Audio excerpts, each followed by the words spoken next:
à tous. Alors, je ne sais pas si vous me voyez. J'espère que oui, que surtout vous voyez mon diapo finalement. Alors, est-ce que vous pouvez répondre dans le chat? Oui, on entend très bien. Ok, parfait. Bon, excusez-moi, c'est pas la même plateforme que d'habitude. Alors, on va commencer. Donc, aujourd'hui, on fait l'endocrino.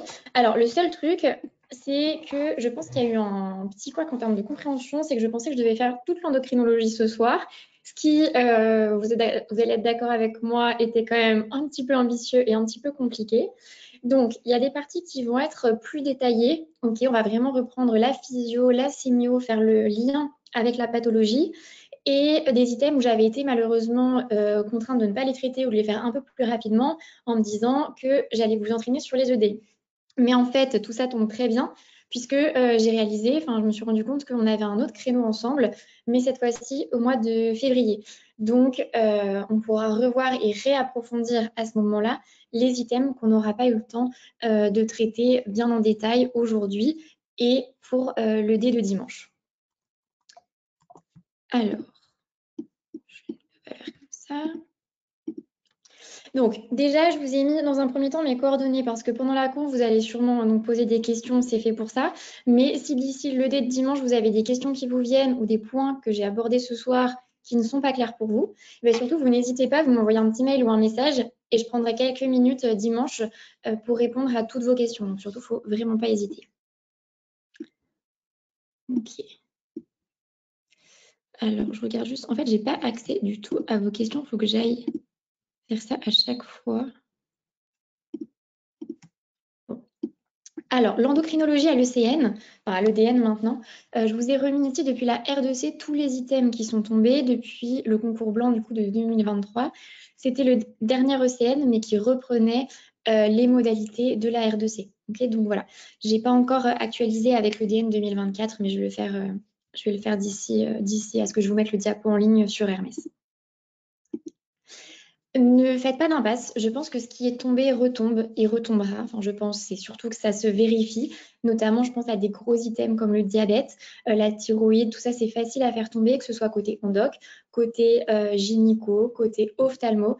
Donc vraiment, ne faites pas d'impasse en vous disant ce petit item, entre guillemets, par exemple, un item un peu plus petit comme un euro, ce genre de choses, est déjà tombé, il ne retombera pas. Je pense que c'est vraiment une erreur de raisonner comme ça avec la R2C maintenant. Tout est tombable.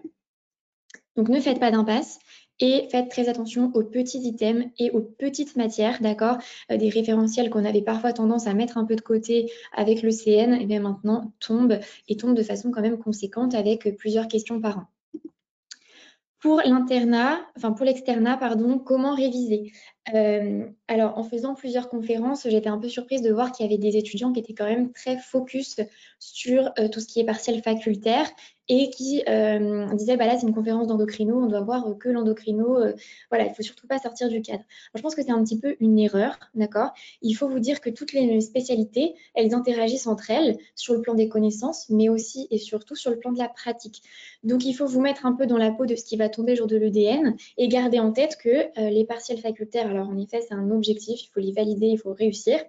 Mais gardez à l'idée qu'il ne faut pas cloisonner vos révisions, essayez d'avoir une vision transversale des choses. Ça va vous aider à avoir des réflexes plus rapidement et surtout de participer en stage, essayer de comprendre pourquoi on fait telle prise en charge, pourquoi on prescrit telle thérapeutique, tel examen et à quoi ça sert. D'accord? Ça va vraiment vous stimuler, vous faire réviser de façon un peu plus passive, mais c'est vraiment, vraiment une bonne idée. Donc, ayez une vision transversale des choses, c'est le mieux, je pense. Donc, aujourd'hui, on traite l'endocrino, mais l'endocrino, ce n'est pas une matière qui est toute seule dans son coin, c'est une matière qui est extrêmement transversale et qui interagit avec au moins toutes ces autres spécialités, d'accord? Donc, c'est vraiment, vraiment crucial de faire le lien entre toutes celles-ci et quand vous allez revoir, par exemple, la gynéco, et bien de faire le pont tout de suite avec l'aménorrhée, l'infertilité et toutes les connaissances que vous aurez acquises en endoc. Donc, les supports de la conf, comme d'habitude, le référentiel d'endoc, les dernières recos de la HS, et puis bien sûr le LISA avec vos rangs A, vos rangs B, et la Société française d'endocrinologie. Ou d'ailleurs, si vous n'avez pas le référentiel chez vous, vous pouvez retrouver le référentiel sur le site en accès gratuit. Donc ça, c'est vraiment bien. Et je pense donc le but de cette conférence aujourd'hui, c'est de vous faire comprendre l'endocrino, de reprendre des bases de sémiologie, des bases de physiologie, parce qu'une fois que vous avez ça en tête, eh bien, ça va vraiment vous aider à dérouler ensuite vos arbres diagnostiques, vos premières hypothèses, et vous allez vous rendre compte qu'en fait, en endocrino, c'est toujours pareil. Le raisonnement est souvent le même, en tout cas pour l'EDN. Et si jamais vous avez des lacunes de P2D1, eh bien, c'est le moment de les rattraper et de vous mettre ça en tête dès le début de votre externat pour ensuite que ça n'en sorte plus et que vous ayez de bons réflexes sur vos dossiers et vos QI à l'EDN. Les rangs A, les rangs B, c'est hyper important, on est d'accord, mais pensez bien aux connaissances de P2D1, c'est des connaissances qui sont supposées acquises, donc faites attention aux faux rangs C dans les collèges, par exemple les notions d'anatomie, elles sont supposées acquises, elles tombent, donc voilà, vraiment ne perdez pas des points là-dessus, ce serait un peu dommage.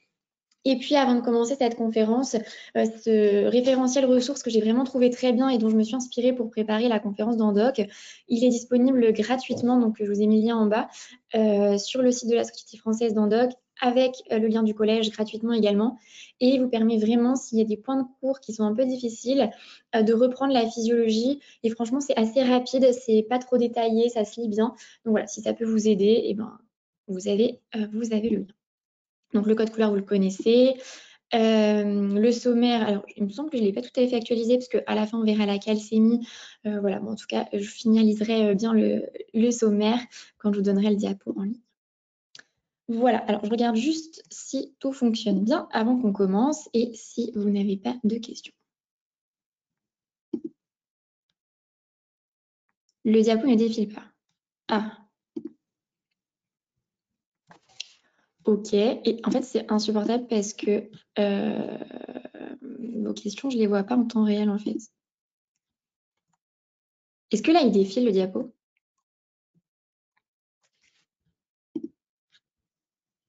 Ah, non. Ah, bah il y a une personne qui dit que c'est bon.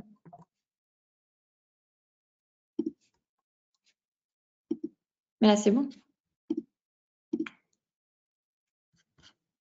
Plus maintenant. Ok. Et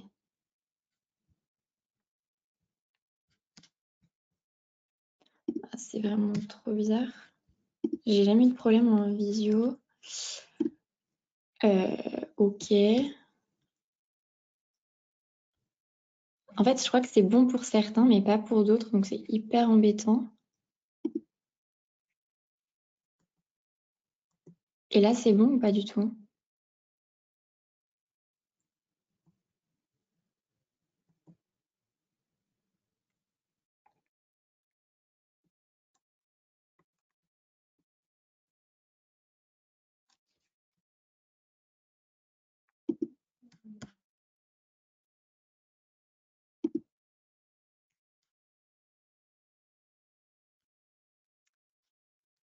Ok.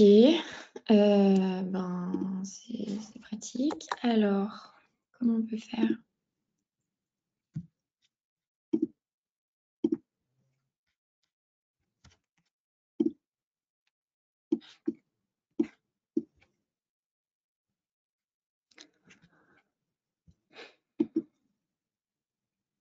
Bon, visiblement, ça ne marche pas quand je le mets en mode présentateur. Et si je le laisse comme ça et que j'ai réduit ça complètement sur le côté, et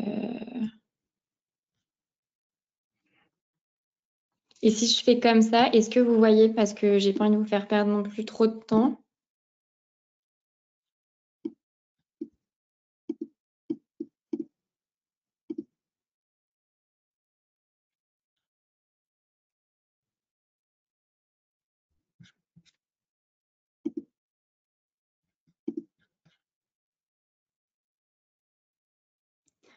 Ah, bah, tout le monde a l'air de voir du coup. Ok, bon, bah, on va laisser en grand comme ça. Si tout le monde peut voir, c'est quand même franchement le plus simple. Et puis, hop, et puis dans tous les cas, de toute façon, il y aura une vision enregistrée. Donc là, ce sera normalement beaucoup mieux. C'est good, merci. Bon, parfait. Désolée pour ce contretemps, mais bon, dans tous les cas, ça change rien. On finira la conf tranquillement. Donc ça, c'était juste les coordonnées pour si vous avez des questions d'ici dimanche, vous faites une petite photo, un petit screen, et vous n'hésitez surtout pas, je suis vraiment là pour répondre à toutes vos questions. Donc ça, vous retrouverez dans la rediffusion sans souci. Ça, on en a parlé. Voilà. Hop. Les rangs. Et ça, c'est le référentiel dont je vous parlais, hein, voilà, qui est vraiment pas mal.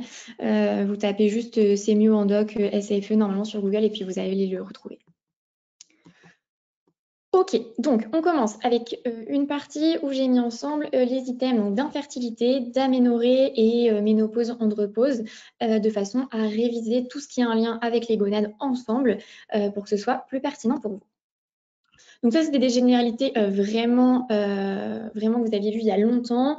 Donc la différenciation des gonades, elle est génétiquement déterminée, ça vous le savez. Il y a une différenciation testiculaire via la présence du chromosome Y et ensuite une formation d'organes génitaux masculins avec la présence d'un testicule qui est fonctionnel et sécréteur, donc sécréteur de testostérone, d'accord? Et sans développement testiculaire se développe le système féminin, ok? Les deux sexes, ils ont une double fonction, endocrine et exocrine, avec les gamètes et les hormones sexuelles. Ça, c'est vraiment la base de la base.